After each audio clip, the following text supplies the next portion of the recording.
내가 주는 것, 내 안에서부터 나오는 것. 그래서 율법의 의가 아니라 예수라는 하나님의 의가 등장을 하는 거예요.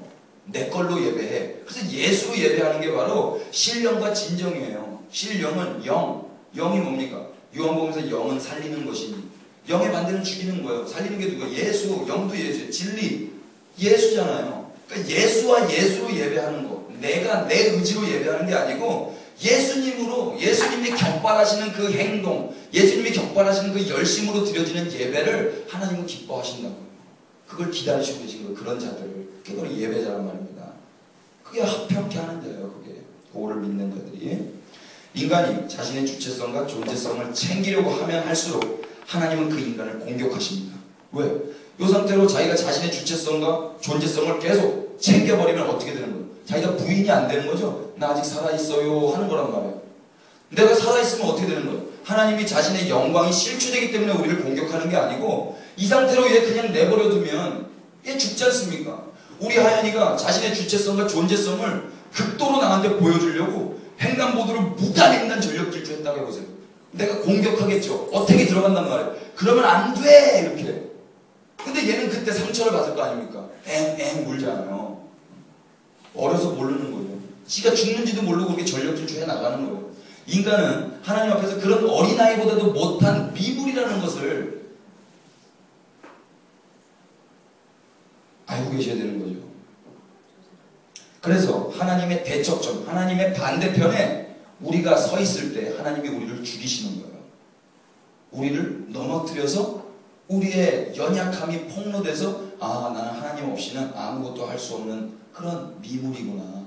벌레만도 못한 자구나. 내가 근데 경거망동했네. 요거를 깨닫는 거란 말이에요. 신앙생활은. 말씀을 통해서. 이게 진리를 아는 자고 이 진리를 알게 되면 자유케 된다고 그랬죠. 이때 자유함이 와요. 이때 아, 내가 할 수 있는 게 아무것도 없네. 그럼 무력해질까요? 아니라니까요. 그때부터 이제 내가 해. 너는 내가 하는 걸 봐. 이게 자유란 말입니다. 근데 지가 뭘, 이 각박한 세상에서 뭘 해보겠다고 아둥바둥 삽니까? 우리 하연이가 아둥바둥 살아봤자 속곱정난 하는 거지. 웃겨요, 웃겨. 맨날 뭐 없는데 먹으래 자꾸 이렇게. 또 먹어줘야 돼요. 그냥 봐주는 거예요, 우리 하나님이. 그 주면은. 그 헌금이에요, 그게. 우리의 헌금. 하연이가 주는 거나, 우리가 여러분들이 열심히 돈 벌어서 하나님이 가치 있는 거 받아주세요 하는 그 헌금이나. 이해되세요? 내가 점점점 죽어감으로 하나님이 나를 장악해 가시는 거예요. 이게 뭐라고 그랬어요? 하나님 100% 내 안에 꽉 차 있는 상태를 뭐라고 그랬습니까? 지난주에. 청결. 이게 청결이라고 그랬잖아요. 그 청결케 하는 자가 뭐지? 제가 암송을 잘 못해가지고. 하나님이 나를 장악하시고 통치하실 때 그게 바로 평화인 거예요. 평화의 왕이 나를 통치하시는 거.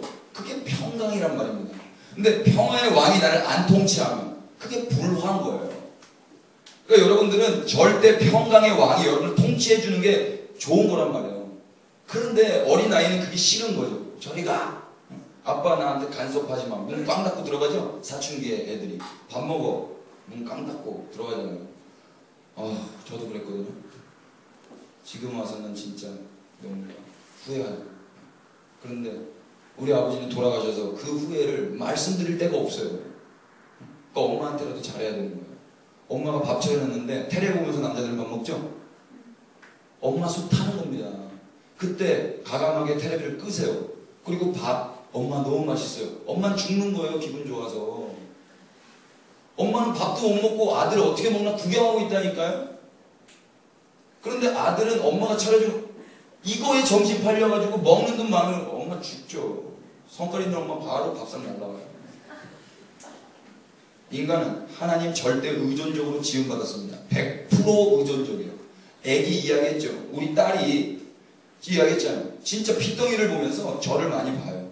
이 피덩이가 샤워를 시키는데 우리 하연이는 샤워를 좋아하는데 다현이는 샤워를 싫어하더라고요.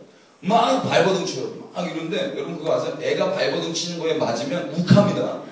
저를 너무 소심한 사람으로 보지 마세요. 우리 하연이가 하다가 잘못해서 아픈데 시큰이 이런데 아픈데 있다고요. 그런데 딱 맞으면 애인데도 막 화가 나요. 저만 그런 거 아닙니다. 여러분 한번 해보세요. 막 그 기저귀 기저귀 이렇게 갈아주는데 갈고 이제 했는데 또 그때 싸봐요.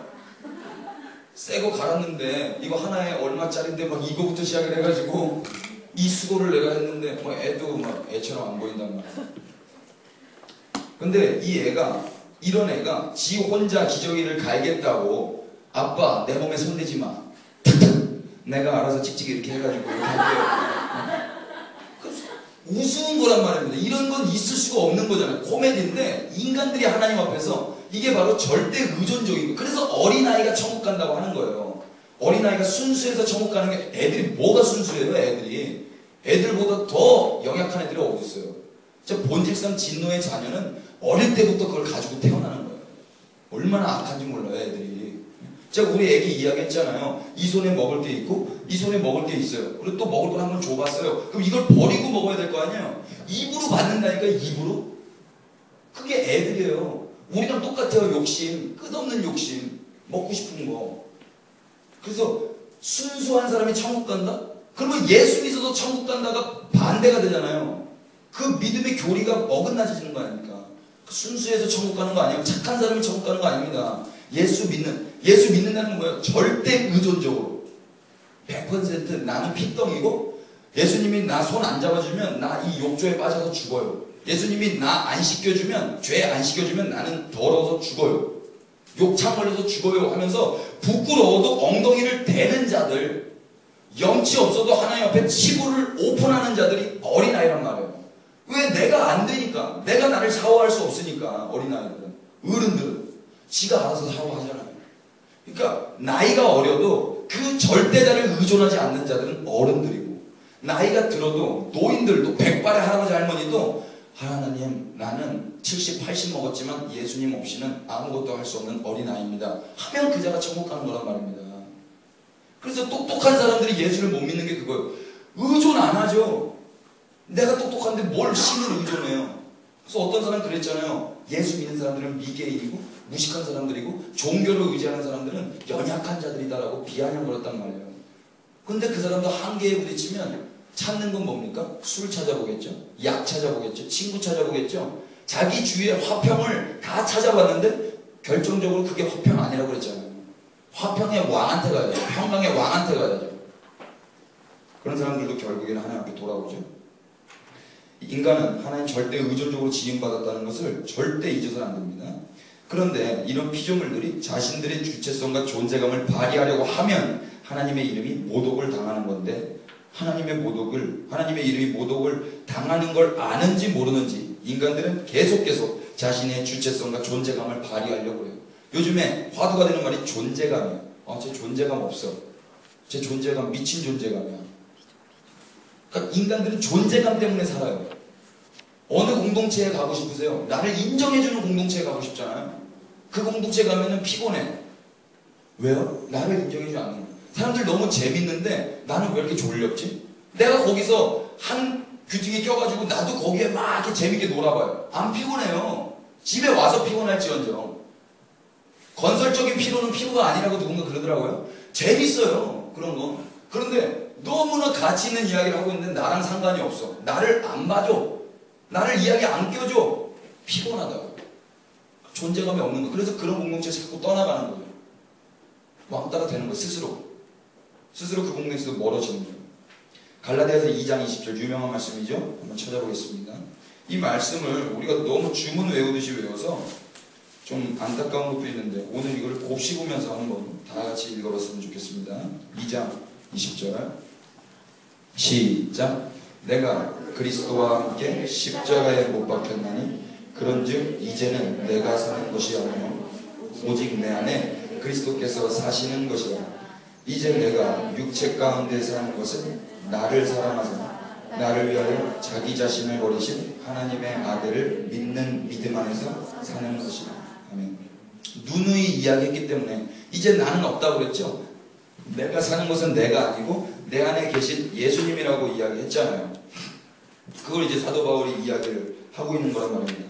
우리는 죽었어요. 죽었는데 여러분 스스로 죽어보면 죽을 수 있어요? 못 죽잖아요. 우리가 못 죽으니까 나를 예수라는 신 안에 집어넣어서 예수를 죽인 거예요. 내가 죽어버리면 나는 부활할 능력이 없잖아요. 예수는 부활할 능력이 있잖아요. 그래서 나를 예수 안에 집어넣어서 그 예수를 죽이고 예수를 부활하니까 나도 그 예수와 함께 부활하는 거란 말입니다. 이 교리를 여러분 꼭 붙드시는 거예요. 우리는 부활할 능력이 없어요. 죽을 능력도 없어요. 용기도 없어서. 그래서 하나님이 우리를 예수 안에, 난 주 보혈 안에 있네. 다 in Jesus Christ예요. en 크리스토. 다 안에. 뭐 안에. 뭐 안에. 구약에서도 모세 안에. 율법 안에. 율법 안에 있으면 죽으니까 예수 안으로 집어넣어 버렸단 말이야, 하나님이. 근데 그거 안 들어가려고. 나 안 들어가도 돼요. 나도 주체성이 있고 존재성이 있고 자율성이 있어요. 거기 들어가면 구속되니까 나 안 들어갈래요. 그런데 우리 구속하는 게 할렐루야잖아요. 그게 구원이란 말이에요. 아름다운 구속. 내가 못 죽으니까 나를 예수 안에 넣어서 죽여버리신 그 하나님을 믿는 사람들은 크게 행복한 거예요. 나를 꽉 붙들어맨 그 하나님의 마음이. 우리를 죽이면 우리는 부활할 능력이 없다고 그랬습니다. 그래서 예수 안에 넣어서 죽이고 예수 안에서 부활시키는 거예요. 나는 부활할 수 없으니까 예수 안에서 부활시키는 거란 말입니다. 예수 안에서 모든 것이 완료되면 나는 아무것도 한 게 없죠. 예수가 다 한 거잖아요. 예수가 죽고 예수가 부활했는데 나는 얻어 걸렸네. 그러니까 모든 공로는 다 주님께 있다는 거예요. 그러니까 모든 영광을 주님께 돌리는데 내가 죽고 내가 부활했어. 그럼 내가 불사신이잖아요. 내가 그 영광을 내가 챙겨온단 말입니다. 우리 주님이 받으셔야 할 그 영광을. 그게 세상에 가짜 평화를 주장하는 사람들이에요. 모든 영광은 우리 주님 거예요. 그분이 평강의 왕이니까. 하나님과 우리가 평화하지 못했는데 자신의 죽음으로 인해서 평화를 이루셨으니까 그분이 영광받기에 합당하신 거란 말이에요.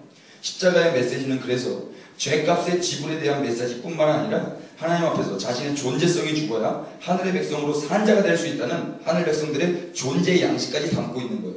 그냥 단순히 내 죄를 용서해 주셨어. 할렐루야. 거기서 그냥 감사해서 눈물 흘리고 요것으로 끝나면 안 된다고. 그 이후에 하늘 백성이 된 나의 존재 양식. 그러니까 삶에서 나는 그러면 어떻게 사는 자야? 그 화평으로 인해서 내가 화평케가 됐네. 하나님과 화평케 됐네. 그러면 나는 또 이 땅에서 나를 부인하고 이 땅에 어느 누군가에게 가서 이 자기 부인을 삶으로 뽑아내면서 예수님을 말로 삶으로 풀어내는 자. 이게 존재 양식이란 말이에요. 우리들의 새 창조된 자들의 존재 양식. 이것까지 십자가가 나가야 되는 거예요. 그냥 내 구원 할렐루야. 요거에서 끝나면 안 된단 말이에요. 하나님 절대 의존적으로 사는 사람들은 그때가 가장 행복한 겁니다. 그때가. 우리 아이가 가출하면 힘들어져요. 부모가 싫어도 부모가 내 마음대로 움직여지지 않아도 아이는 부모 안에 있을 때가 가장 행복한 거예요. 언제? 자궁 안에 있을 때가 제일 행복해요. 애들은. 그때가 제일 안전한 겁니다. 똑같은 거예요. 자궁 안에 있을 때 얘는 자신의 의지로 사는 거 아니죠? 엄마도 마찬가지예요. 자기가 먹고 싶은 거 안 먹잖아요. 생명이 먹고 싶은 거 먹는 거잖아요. 우리 전에 새벽 3시에 닭 먹고 싶다는데 생명이 먹다고 했는데 그게 진정성이 있는지 모르겠는데 아무튼 생명에 의해서 내 의지가 박탈되는 거란 말이에요. 우리는 생명이 누구예요? 예수 아닙니까? 예수 생명. 그 예수님에 의해서 나의 의지가 박탈되는 거. 예수님을 품고 있는 자. 내가 그 안에, 그가 내 안에. 그래서 내가 먹고 싶은 거 먹는 거 아니에요. 그런 장난 많이 했어요. 하나님 이거 먹고 싶은데 제가 먹고 싶은 거 아니죠? 하나 사주세요. 뭐 이런 식으로. 이때 진짜 평화와 자유를 얻는 겁니다. 자궁 안에 있는 태아가 가장 평화로운 거예요. 걔가 무슨 걱정이 있겠어요. 그러니까 여러분들 예수 안에 들어가 있는 거 그걸 믿는 게 평화로 자유란 말이에요. 이게 진리 안에 자유한 거예요. 근데 여기 벗어나서 지 혼자 살아보겠다고? 물고기가 물을 떠나면 어떻게 되는 거예요? 죽는 거란 말입니다.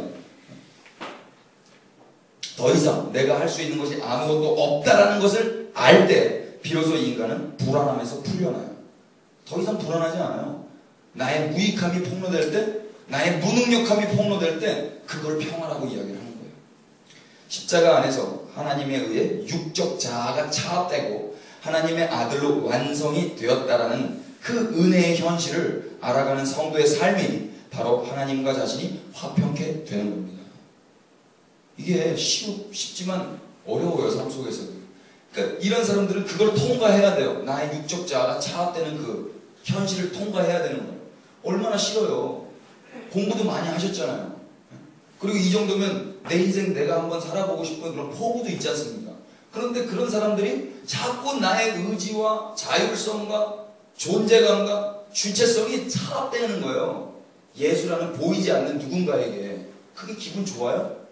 기분 나쁘니까 하나님 됐어요. 내 인생 내가 알아서 살라니까 더 이상 간섭하지 마세요. 이렇게 나와. 그래놓고 뒷동출 타면 어떻게 해요? 하나님 앞에서도 빌죠? 그게 뭐 하는 거예요? 그런 거 아니라고. 인간 스스로는 결코 평화로울 수 없습니다.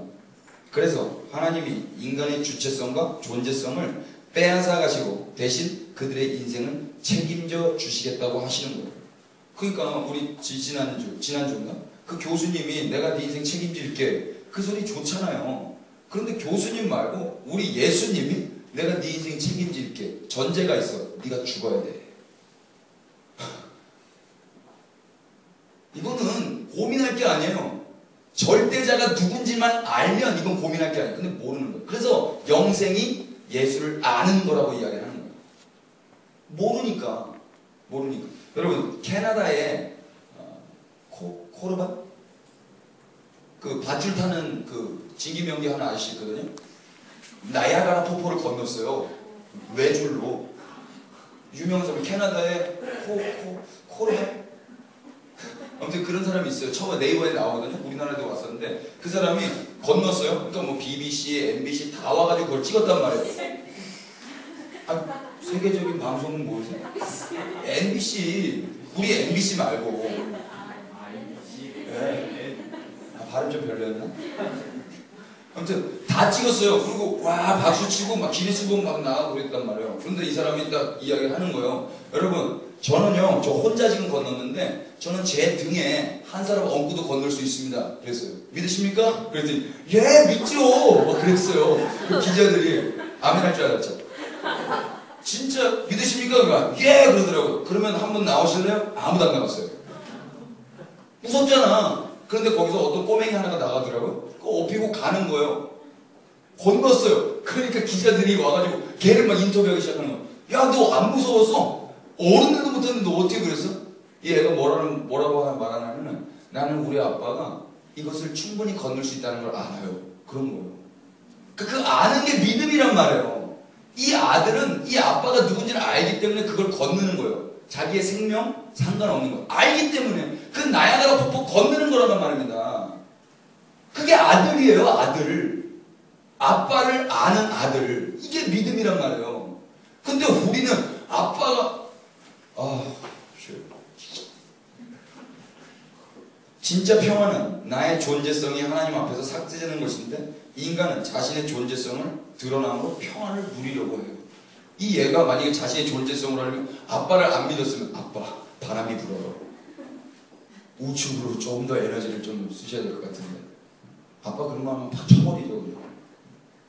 안 그러겠다 안 그러겠어. 구약의 화목제를 통해서 진짜 평화가 무엇인지 한번 알아보죠. 먼저 로마서 3장 25절 한번 찾아보겠습니다. 로마서 3장 25절에 우리 사도 바울 선배께서 뭐라고 이야기하시는지 이 예수를 하나님이 그의 피로써 믿음으로 말미암는 화목제물로 세우셨으니 이는 하나님께서 길이 참으시는 중에 전에 지은 죄를 관가하심으로 자기의 의로우심을 나타내려 하심이니. 그러니까 예수님을 뭐라고 지칭하냐면 화목제물이라고 해요. 예수님이 화목해 하셨잖아요. 하나님과 인간 사이. 그래서 예수님은 화목제물인 거예요. 구약에서 화목제는 감사제입니다. 하나님이 하신 그 일에 대해서 감사하고 찬양하는 그 제사가 바로 화목제물이었어요. 근데 예수님이 바로 화목제물로 돌아가셨단 말이죠. 우리는 그 피로 인해서 하나님과 화목하게 된 거예요. 자, 이제 레위기 3장 1절 한번 보겠습니다. 레위기 3장 1절. 여러분 제가 지난주 수요일날 송내 사랑의 교회에서 청년 집회를 하고 왔거든요. 근데 그 사람들이 그 집회인데도 불구하고 저한테 1시간밖에 안 주더라고요. 그래서 제가 그랬어요. 저 주일 설교도 2시간씩 합니다. 그리고 물도 저 보세요. 음료수 3개 갖다 놓고 보세요. 물도 생물 이렇게 쫙 그냥 물을 위한 물 있죠? 이거 올려놓기 위한 물 그거 갖다 놓은 거예요. 그래서 제가 이야기했죠. 파워에이드 2개 먹어요. 저 설교 시간에. 그리고 수련회 때는 깔아놓고 먹습니다. 그렇게 이야기를 했어요. 이혼은요. 막 웃었는데. 아무튼 여러분들 이제는 뭐 1시간 정도 해도 괜찮잖아요. 그 금방 끝날 거예요. 오늘 또 골든벨 있으니까. 한 장 했고. 자, 3장 1절.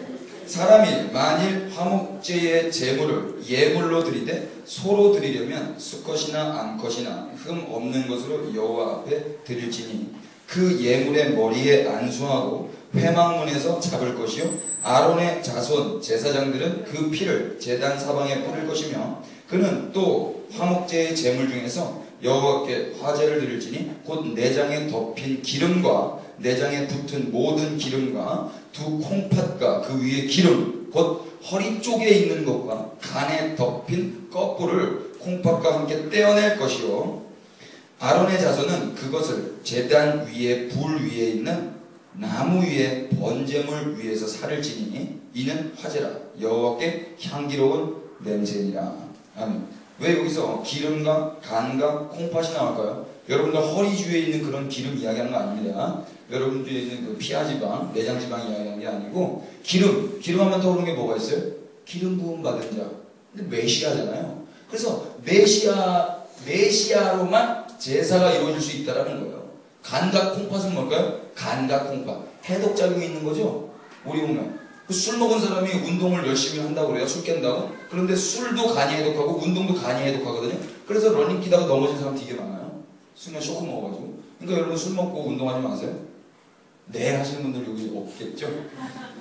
어떤 아저씨들 막 술 먹고 술 깬다고 막 운동하거든요. 그러면 죽어요. 한 3일 정도는 간을 좀 휴식을 시켜주셔야 됩니다. 아무튼 그 해독작용하는 간과 콩팥 그리고 기름 이것만 하나에 받는 거예요. 그러니까 메시아 해독. 우리의 죄를 누가 해독했어요? 예수님이 해독하셨잖아요. 이게 바로 구약에서 나타나는 우리 주님이란 말이에요.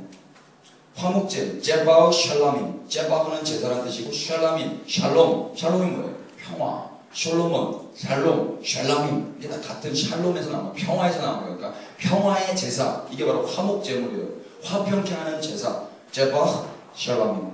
이것은 바로 기름 부음 받은 메시아, 또 우리의 죄를 해독하신 그 간과 콩팥 메시아, 이 메시아가 하나님께 드려짐으로 우리 죄가 사함을 받는다는 것을 이야기하는 거란 말이에요.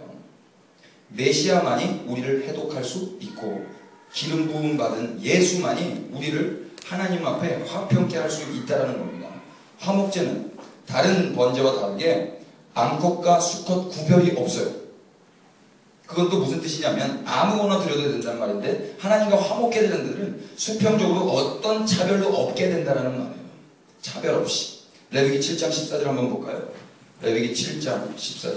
그 전체의 예물 중에서 하나씩 여호와께 거제로 드리고 그것을 화목제에 피를 뿌린 제사장들에게로 돌릴지니라. 감사함으로 드리는 화목제물의 고기는 드리는 날에 그날에 먹을 것이요 조금이라도 이튿날 아침까지 두지 말 것이니라. 그러나 그 예물의 제물이 서원이나 자원하는 것이면 그 제물을 드린 날에 먹을 것이요 그 남은 것은 이튿날에도 먹되 그 제물의 고기가 6째 날까지 남아있으면 불살지니 만일 그 화목제물의 고기를 3째 날에 조금이라도 먹으면 그 제사는 기쁘게 받아들이지 않을 것이라. 드린 자에게도 예물답게 되지 못하고 도리어 가지한 것이 될 것이며 그것을 먹는 자는 그 죄를 짊어지리라. 자, 지금 헌제자가 있고 그것을 받는 자가 있는데 하나님이 받는 건데 이것은 함께 하나님께 드려진 이 예수를 하나님과 헌제자가 나누어 먹는 것을 의미해요. 예수를 하나님이 받으시고 우리는 그 예수의 피와 살을 먹고 예수라는 제물, 그 화목제물, 평화의 제물을 우리도 먹고 하나님께도 올려드리고 이게 바로 화목제란 말이에요. 같이 하나님과 인간이 예수를 사이에 두고 같이 먹는 거예요. 예수님이 그래서 중보자잖아요. 새 언약의 중보자. 예수님의 별명이란 말이에요. 하나님과 인간 사이 가운데서 하나님에게도 올려드리고 인간에게도 살과 피를 내어드린 예수. 우리가 그러면 화평케 하는 자라면 하나님과 단절되어 있는 그 인생들 속에 가서 그렇게 내 살 뜯어 먹어. 양처럼 이리들 가운데 그렇게 내 살을 내어주는 자가 바로 피스메이커예요. 세상이 말하는 그 불화가 있는 데에 가서 막 이렇게 화해케 하는 자가 피스메이커가 아니고 성경적인 피스메이커는 그렇게 자기 부인 십자가 지고 예수님 전하고 예수님의 삶을 그렇게 풀어내는 자, 이게 바로 화평케 하는 자란 말입니다. 신명기 21장에 한 번만 더 보면 구약에서 우리 예수님이 어떻게 화평케 했는지 알 수가 있어요. 27장 창세기, 출애굽기, 레위기, 민수기, 신명기 27장.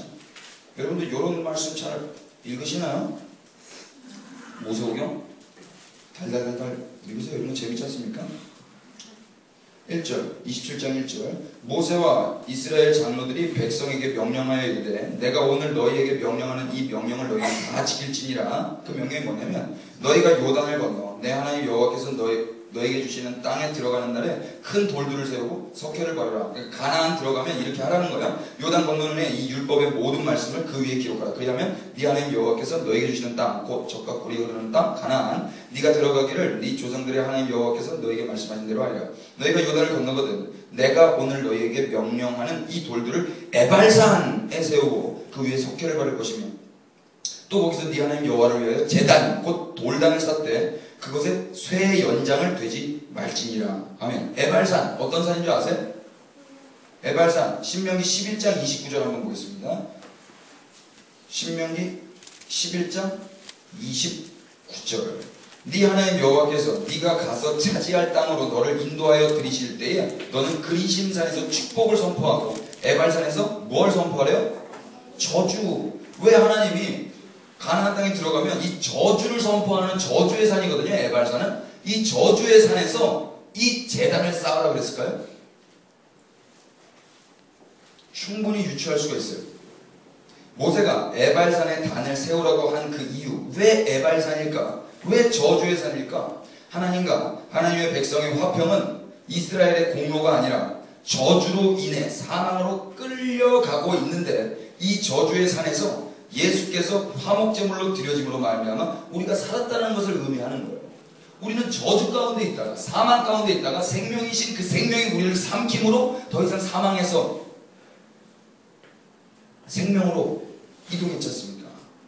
이 저주 아래 죽어야 하는 것이 바로 인간인데 그곳에서 화목제, 예수가 죽음으로 말미암아 화목이 이루어진 거란 말이에요. 하나님과. 그래서 이스라엘은 그 저주의 산에서 번제를 드려야 되는 거예요. 그 번제를 드리는데 돌에 손 대라고 그랬어요? 말라고 그랬어요? 말라고 그랬죠? 그건 뭐예요? 인간 너희들의 공로가 아니라는 거예요. 인간 너희들의 공로가 아니다.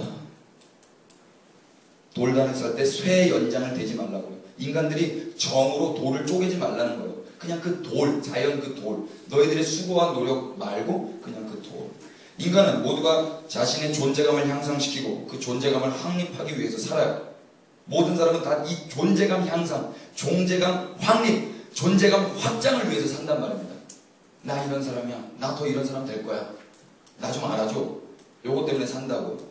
그런데 성경은 이것을 죄라고 이야기하고 이 상태가 바로 죽음, 사망, 음부라고 이야기를 해요.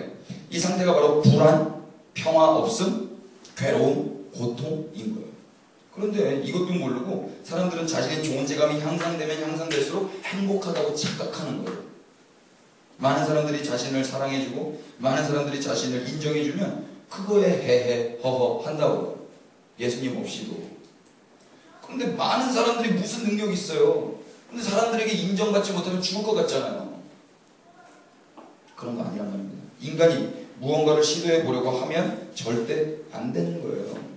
시도한다고 그게 됩니까? 안 돼요. 몇 개는 될 수 있는데 어떤 건 안 되잖아요. 그러니까 안 되는 거예요. 하나라도 안 되면 안 되는 거예요. 율법이 우리를 그래서 안 된다고 이야기를 한 거예요. 인간 너네는 안 돼. 천국 갈 수 있는 방법 두 가지. 율법 다 지키면 가요. 그리고 예수 믿으면 가요. 율법 다 지켜서 천국 가실래요? 예수 믿어서 천국 가실래요? 율법 다 지킬 수가 없잖아요. 의인은 없나니? 아주 없다고 그랬어요. 없다는 거예요. 네버에 네버. 율법이 인간을 기소하죠. 고발하는 거예요. 율법의 역할은 고발해요. 하나님, 얘 민규 얘 죄지었어요. 요 율법 안 지켰어요. 하나님께 다 참소 올린단 말이에요. 그러면 나 어떻게 되는 거예요? 공의의 하나님에 의해서 나는 심판받는 거예요. 그죠? 이게 율법의 역할이에요. 율법에 룰이 있잖아요. 법이 있잖아요. 이 법에 저는 율법뿐만 아니라 헌법도 어겼어요. 헌법. 아까도 무당횡단 했잖아요. 제가 또 범법자예요. 범법자. 제가 예전에 그런 얘기 했죠. 여러분 그냥 용서해 줄게. 하나님이 그거 아니라고요. 너 무당횡단인데 내 눈 감아줄게. 요거 아니에요. 신호등을 삼켜버린 거예요. 신호등을 삼켜버리면 어떻게 되는 거예요? 나의 죄를 판단할 수 있는 근거 자체가 없어진 거죠. 신호등이 없으면 내가 무단횡단을 한 거, 그 근거 자체가 없어지는 거잖아. 신호등이 없어지면. 그거예요. 그냥 너 그냥 용서해 줄게, 눈 감아 줄게 정도가 아니고 여러분들이 자유함을 얻었다라는 거는. 그래서 율법이 인간을 기소할 때 걸리지 않을 사람은 단 한 명도 없어요. 율법은 항상 하나도 빠짐없이 지켜야 하나님 나라에 갈 수가 있어요. 그런데 인간은 그 어느 누구도 그 율법을 다 지켜냄으로 인하여 하나님 나라에 들어갈 수가 없습니다. 그래서 그 상태가 바로 사망인 거예요. 예수 없는 율법의 상태는 다 죽음인 거예요. 율법의 일은 우리의 죄를 폭로하는 거예요. 여기도 중요합니다. 우리의 죄를 수사해서 우리를 하나님 앞에 기소하는 것, 이게 바로 율법의 역할이에요. 우리를 수사해요.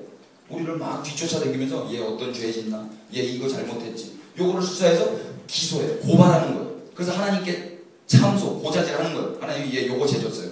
얘 요거 거짓말했고요. 얘 요거 삥땅 쳤고요. 그렇게. 거기에 안 걸릴 사람 아무도 없단 말이에요. 이게 율법의 역할인데, 그러면 수사를 받는 그 수사 대상이 이 수사와 검사의 기소에서 벗어날 수 있는 방법이 무엇입니까? 율법이 우리를 쫓아다니면서 얘 요거 잘못했어요. 우리를 막 수사한다고요. 우리 조사해요. 그래서 그 조사한 거를 가지고 하나님이라는 재판장한테 가져가서 우리를 고발했단 말이에요. 그럼 이 재판장은 땅땅땅 사형, 이게 심판을 해야 될 거 아니에요. 근데 인간은 이 율법을 안 지킬 수 있다 없다? 없다. 그러니까 이 심판에 면할 자가 아무도 없는 거예요. 그런데 면할 수 있는 방법이 하나 있어요. 여러분 예를 돕기 위해서 한 분을 설명하겠습니다. 몇 년 전에 우리의 안타까운 일이 하나 있었죠. 우리 전 대통령이 그때 당시에 대검 중수부장이 이인규 변호사였는데, 그 당시 대검 중수부장 이인규 변호사가 그 우리의 전 대통령을 기소하려고 했어요. 여러분 기억나시죠? 기소하려고 했는데 이 대통령께서 한 방에 이 이인규 변호사의 수사와 검사를 끝내버렸어요. 종결시켜버렸어요. 그 일이 뭐예요? 부원바위에서 뛰어내린 거예요. 죽어버렸단 말이에요. 그러니까 수사가 돼요? 종결. 수사 종결이에요. 그래서 예수님이 우리를 죽이는 거란 말입니다. 율법에 대해서. 그래서 더 이상 율법이 수사하려고 왔는데 죽었네? 허탈한 거예요, 율법이. 그러니까 원수를 왜 우리가 밟아 없애냐면 우리가 죽은 걸 인정할 때 원수는 깨갱인 거예요. 근데 아직도 나의 주체성과 존재성으로 살아있어서 뭘 해보려고 하면 할수록 우리는 고발당한다니까요, 율법에 의해서. 그래서 자기 부인 십자가 죽어라, 갈라디아서 2장 20절 그렇게 이야기하는 거예요, 기독교가. 그 방법이 바로 죽음이었던 거예요. 그래서 하나님이 우리를 죽이시는 거예요, 십자가 안에서. 죽은 시체를 고발해서 뭐 할 거예요, 죽은 시체를. 그러니까 수사 안 하는 거예요. 율법이 이제는 우리를 기소할 수 없어요. 이것이 자유로워지는 진짜 평화인 거예요. 그러니까 죽음이 평화인 거예요, 죽음이. 그러나 나의 삶은 나의 자아 존재감과 주체성이 박탈된 것이기 때문에 세상 속에서 보이기에는 인간의 자존감이 실추된 것처럼 보여요. 형편없는 인생처럼 보일 수 있어요. 찌질한 인생, 미련한 인생, 그런 인생. 자존감, 자존심이 실추된 인생은 별 볼 일 없는 인생처럼 보이잖아요. 그게 그리스도인들이란 말이에요. 그런데 그 사람들은 그 안에서 자유를 누려. 그런 역설의 인생을 사는 자들이 바로 그리스도인들, 성도예요. 그런 사람들이 어떤 삶을 살았는지만 보고 오늘 마치죠. 고린도후서 4장 8절 한번 보겠습니다. 고린도후서 4장 8절. 이 사람이 진짜 화평한 자고 하나님의 아들이죠. 고린도후서 4장 8절.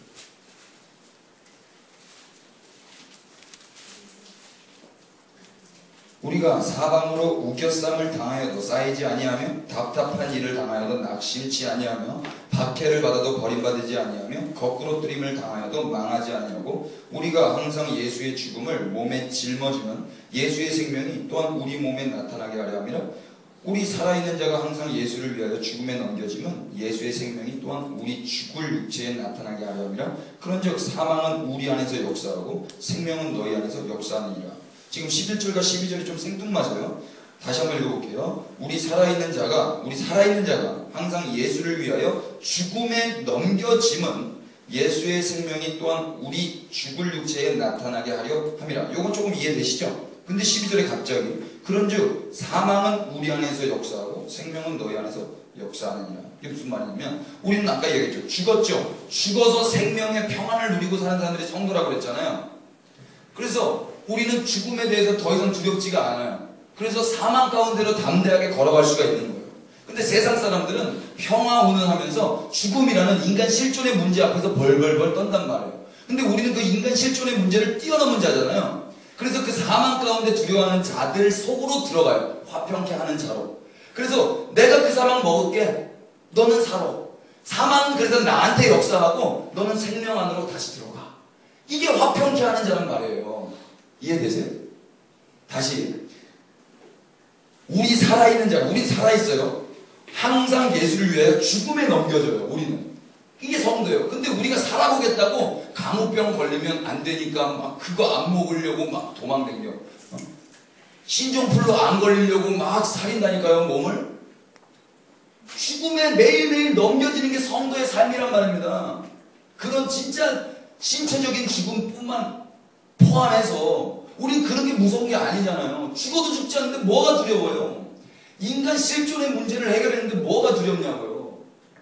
두려울 게 없단 말입니다. 그래서 사망 안에 있는 자들에게 가서 화평을 전하고 그 사망 내 자기 부인 내 십자가로 내가 먹어버릴게. 그리고 너는 살아.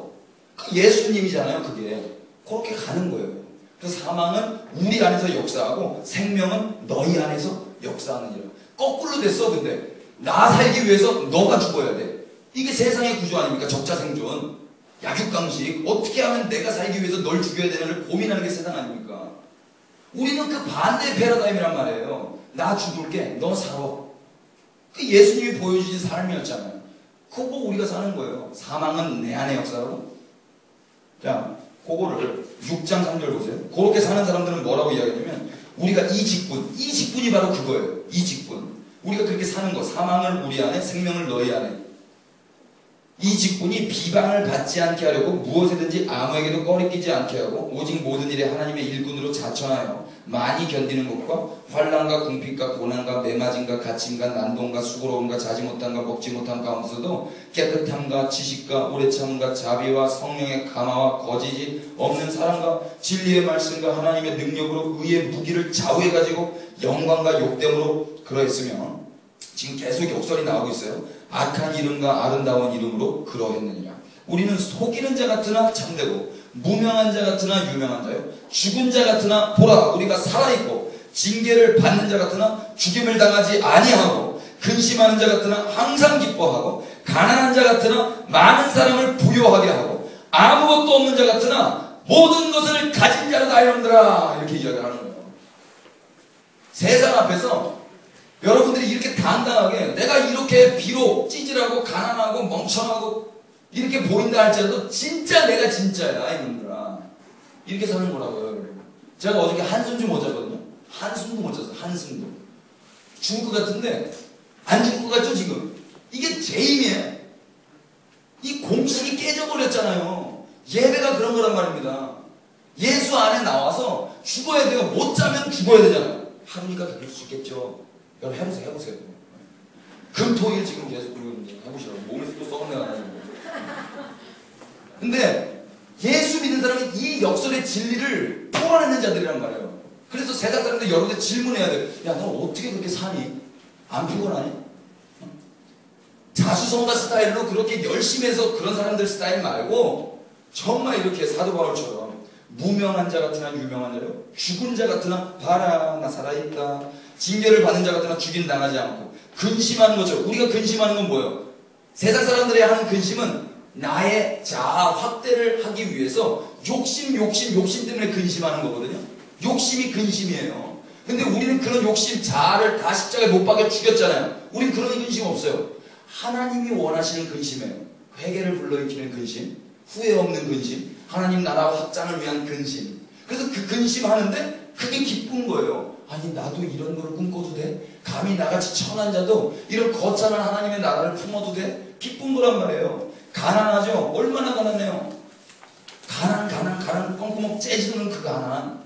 그 가난한데 많은 사람을 부유하게 해요. 여러분 부자가 부자 아닙니다. 돈을 쓰는 사람이 부자예요. 돈 그거 배 땅땅 배가 터지도록 돈 가지고 있어도 안 쓰면 그거 가난한 자라고 우리 엄마가 그랬거든요. 가난한 거예요. 100원이 있어도 100원을 쓸 줄 아는 사람이 부자지. 근데 우리가 가지고 있는 게 뭐가 있어요? 돈이 있어요? 뭐가 있어요? 우리 예수가 있잖아요. 그 예수를 쓰는 자가 부자란 말이에요. 예수를 언제 쓸 거예요? 예수를 언제 끄집어 쓸 겁니까? 거친 파도가 올 때 예수 쓸 겁니까? 우리는 항상 써야 되는 거예요. 그게 부자예요. 맨날 그런 거 안 쓰고 내 욕심, 내 자아의 확대에만 어떻게 예수님 호주머니에 있는 능력 뽑아내가지고 예수님 닦아먹으려고만 하고 있고 여러분들 말고 어느 교회 갔다 왔잖아요. 아무것도 없는 자처럼 보여요. 비주얼은 형편없습니다. 근데 이 사람들의 내면에는 모든 것이 누구예요? 예수 아닙니까? 모든 것 위에 모든 것, 충만 위에 충만. 그 예수를 가진 자이기 때문에 상관없는 거예요. 5장 앞쪽 잠깐 보세요. 5장 15절 한번 보세요. 5장 15절. 그가 모든 사람을 대신하여 죽으시면 그는 누굽니까? 예수가 모든 사람을 대신해 죽었어요. 이거는 살아있는 자들로 하여금 다시는 그들 자신을 위하여 살지 않고 예수님이 죽으신 이유를 명백하게 밝히고 있습니다. 다시는 나 자신을 위해서 살지 않고 오직 그들을 대신하여 죽었다가 다시 살아나신 예수를 위하여 살게 하려 합니다. 이게 예수님이 죽으신 목적이에요. 명백한. 우리가 나의 주체성, 나의 존재성, 나의 자율성을 챙기기 위해서 산다면 예수의 죽음, 예수의 부활이 헛된 겁니다. 그러므로 우리가 이제부터는 어떤 사람도 육신을 따라 알지 아니하라. 왜? 육신 죽었으니까. 비록 우리가 그리스도로 육신을 따라 알았으나 이제부터는 그같이 알지 아니하라. 그런즉 누구든지 그리스도 안에, 여기 그리스도 안에 있으면 새로운 피조물이라. 전제가 있어요. 예수 안에 있어야 돼요. 그래야 새로운 피조물인 거예요. 이전 것은 지나갔으니 보라 새 것이 되었도다. 18절 중요합니다. 모든 것이 하나님께로 났으며 그가 그리스도로 말미암아 우리를 자기와 뭐하게? 화목하게. 여기에 화목이 나오는 거예요. 화목하게 하시고 또 우리에게 화목하게 하는 직분을 주셨으니 이 직분 우리에게 준 거예요. 곧 하나님께서 그리스도 안에 계시사 세상을 자기와 화목하게 하시고 그들의 죄를 그들에게 돌리지 아니하시고 화목하게 하는 말씀을 우리에게 어떻게 했대요? 부탁했대요. 그러므로 결론이죠. 우리가 그리스도를 대신하여 사신이 되어 하나님이 우리를 통하여 너희를 권면하신 것 같이 그리스도를 대신하여 간청하노니 너희는 하나님과 화목하라. 하나님과 화목하라는 뜻이 뭐예요? 죽어라. 화목이 뭐였어요? 화목이 뭘로 이루어졌어요? 죽음으로 이루어졌잖아요. 그러니까 하나님과 화목하라. 그리스도를 대신하여 너희를 사신으로 파송하는데 그러니까 하나님과 화목하라. 죽으라는 거예요. 자기 부위. 이게 평화입니다. 세상의 평화를 만드는 거예요. 여러분 간디가 평화주의자였죠? 박애주의자였잖아요.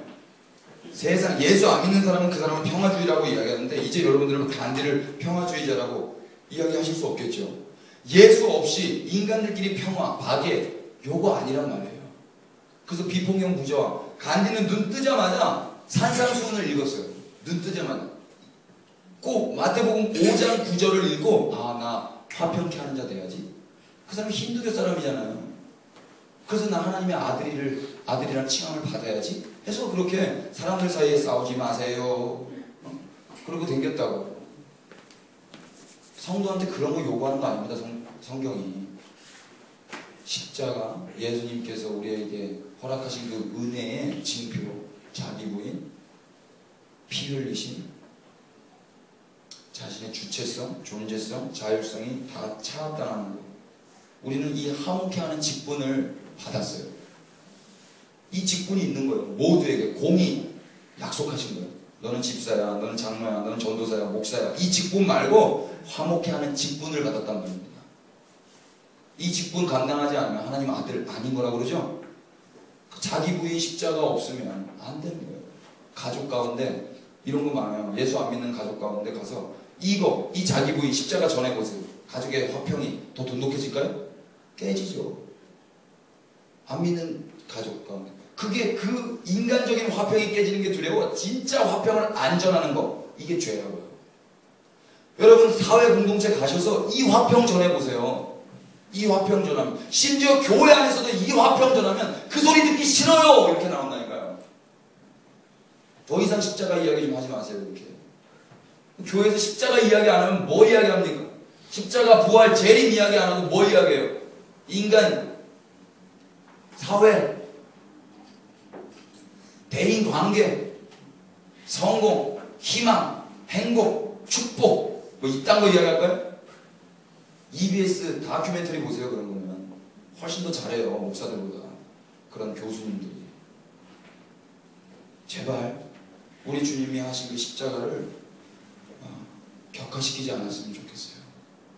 성경을 그냥 세상 사람들이 보는 그런 도덕책이나 그런 심리학책 정도로 이렇게 질 낮게 보지 않으셨으면 좋겠습니다. 하나님의 말씀이잖아요. 사람들 사이에서 어떻게 살아야 되는지를 가르쳐주는 게 성경이 아닙니다. 십자가 예수님 하나님의 아들을 증거하는 게, 예수님을 증거하는 게 성경입니다. 그래서 이 예수님을 알아야 영생을 얻어요. 우리 기도하고 좋습니다. 좀 찬양. 당신은